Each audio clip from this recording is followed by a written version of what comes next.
क्या आपके साथ ऐसा कभी हुआ है जिसे याद करके आप रात को सो ना पाते हो, यूं डर डर के बिस्तर के नीचे हमेशा देखा करते हो? मेरे साथ हुआ है और मैं यही दुआ करूंगा कि ऐसा किसी के भी साथ ना हो। मेरा नाम नवमीत है। ये घटना मेरे साथ तब हुई थी जब मैं 6 साल का था। बचपन से ही मैं थोड़ा इंट्रोवर्ट टाइप का था, जिसके कारण उस समय पे मेरा कोई दोस्त नहीं था और मैं अकेले ही खेला करता था। हमारे घर के कुछ दूर पर ही एक चर्च था, जिसके साथ में एक खाली मैदान और एक ग्रेवयार्ड था। उस ग्रेवयार्ड के बारे में लोग अलग अलग बातें किया करते थे कि कैसे वो हॉन्टेड है और वहां जाने वाले के साथ कुछ न कुछ बुरा जरूर होता है। पर चूंकि उस ग्रेवयार्ड और फील्ड के बीच एक बड़ी सी बाउंड्री थी, so it was safe enough to go and play there. मैं वहां अकेले अपनी बॉल लेकर खेलने जाया करता था और वहां मुझसे बड़े बच्चों को खेलते हुए देखता था। अक्सर वो बच्चे मुझे बुली करते थे और मैं अकेला रहता था, इसलिए मैं कुछ नहीं कर पाता था। ऐसे ही एक दिन मैं जब वहां खेलने गया तो मुझसे कुछ बड़े लड़कों ने मेरा बॉल छीन लिया। मैंने उनसे बहुत मांगा पर उन्होंने मेरी बॉल वापस नहीं की, इसलिए मैं वहां मैच ओवर होने का इंतजार करने लगा। शाम काफी हो चुकी थी, ऊपर से ठंडी का मौसम, धीरे धीरे अंधेरा बढ़ने लगा और इसी बीच अचानक उन्होंने खेलते खेलते मेरी बॉल उस ग्रेवयार्ड में फेंक दी। जब मैंने मेरी बॉल उनसे वापस मांगी तो उन्होंने कहा कि अंधेरा बहुत ज्यादा हो गया है और वो कब्रिस्तान में नहीं जाएंगे और वो बॉल कल लौटा देंगे। मैंने उनसे बहुत रिक्वेस्ट किया, भैया मेरी बॉल वापस दे दो ना। मैं अंदर से बहुत दुखी था। एक तो मेरे कोई दोस्त नहीं थे और मेरी बॉल जिससे खेल कर मैं अपने में खुश रहता था, और इन लोगों ने उससे भी ग्रेवयार्ड में फेंक दी। ओए तू घर जा, कल तेरी बॉल तुझे वापस कर देंगे, अभी अंधेरे में हम नहीं जा रहे कब्रिस्तान में। ये बोलकर वो सभी लड़के वहां से चले गए। मैं रोता हुआ घर आया और खाना खाने लगा। खाना खाने के बाद मैं लेट गया। मेरे दिमाग में बस यही चल रहा था कि किसी तरह से बस मेरी बॉल वापस मिल जाए।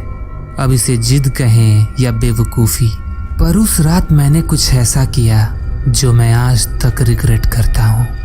उस रात काफी देर तक लेटकर मैं सोने का नाटक करता रहा और जब सभी सो गए तो धीरे से मैं दबे पांव निकलकर घर से बाहर आ गया। इस वक्त रात के करीब 1:30 बज रहे थे।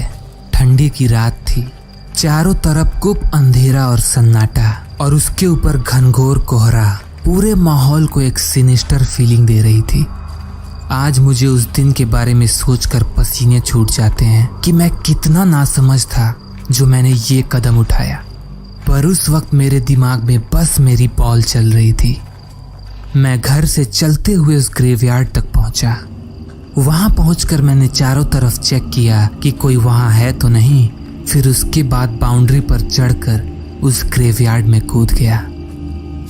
अंदर ग्रेवयार्ड में चारों तरफ सन्नाटा पसरा था। वहां घास मेरी हाइट से भी ज्यादा लंबी थी, इतनी बड़ी कि मानो वहां कोई सालों से ना आया हो। मैं वहां टहलते टहलते अपनी बॉल ढूंढने लगा। उस जगह पर घासों के बीच कब्र ही कब्र थे। ये सब काफी डरावना था, पर मुझे अपनी बॉल की ज्यादा चिंता थी। वहां थोड़ी देर ढूंढने के बाद मुझे मेरी बॉल दिखी। मैं बहुत खुश हुआ।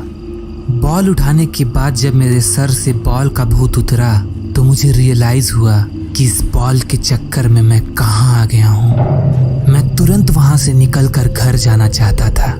धीरे धीरे मैं वापस बाउंड्री की तरफ बढ़ने लगा। अभी मैं 2-4 कदम ही आगे बढ़ाऊंगा कि अचानक मुझे पीछे से किसी के चिल्लाने की आवाज आई। It was really scary. मैं पूरी तरह से डर गया था। तभी वो आवाज फिर से आई और इस बार पहले से और तेज। मैं तुरंत वहां लेट गया। लंबी घास में मैं पूरी तरह से लेट गया और वहां देखने लगा। मुझे वहां से बस तेज आवाज में चिल्लाने की आवाज आ रही थी, पर वहां कोई दिखाई नहीं दे रहा था। लेकिन थोड़ी देर बाद मैंने वहां कुछ ऐसा देखा जिसे देखकर मेरे होश उड़ गए। वहां 2 मिड एज लोग पूरी तरह से ब्लैक गेटअप में एक लड़की को घसीटते हुए ला रहे थे, जिस पर वो लड़की चिल्ला रही थी। उन लोगों ने अपने चेहरे पे एक अजीब सा मास्क पहन रखा था। उन्होंने उस लड़की को जमीन पर पटक दिया और उसके ऊपर बॉटल से कुछ गिराने लगे। एट फर्स्ट मुझे समझ नहीं आया, पर महक आने पे मैं सब समझ गया। It was kerosene oil. मैं ये सब देख रहा था, पर मुझे कुछ भी बोलने की हिम्मत नहीं हुई। पूरे टाइम वो औरत चिल्लाती रही और रहम की भीख मांगती रही, पर उन जल्लादों ने उसकी एक न सुनी और उसे आग के हवाले कर दिया। वो बहुत ही भयानक दृश्य था। मुझे ये सब देखकर वहीं वॉमिटिंग आ गई। उस औरत को आग के हवाले करने के बाद वो दोनों हैवान वहां से चले गए। कुछ देर तक चिल्लाने के बाद वो औरत शांत हो गई। उठकर जब मैं उसके पास गया तो वो पूरी तरह से जल चुकी थी। उसकी एक्सटर्नल स्किन पूरी तरह से जल चुकी थी और उसके मसल्स दिख रहे थे, but she was still alive. उसके आई सॉकेट ने मेरी तरफ देखा। उसका ये हाल देख के मैं पूरी तरह से डर गया और वहां से भाग गया। भागते हुए मैं अपने घर आया। घर पे अभी भी सब सोए हुए थे और मैं भी वहां धीरे से जाकर सो गया, पर वो भयावह दृश्य मेरे जहन से जा नहीं रहा था। आखिर कौन थे वो लोग? उस बेचारी ने उनका क्या बिगाड़ा होगा? ये सवाल मुझे परेशान कर रहे थे। काश कि मैं उसे बचा पाया होता, पर तब मैं बच्चा था। मैंने ये बात किसी से भी नहीं बताई और अपने जहन में ही रखी। खैर, इस बात को आज 18 साल बीत चुके हैं, पर आज भी मैं वो भूला नहीं हूँ। वो चीखें।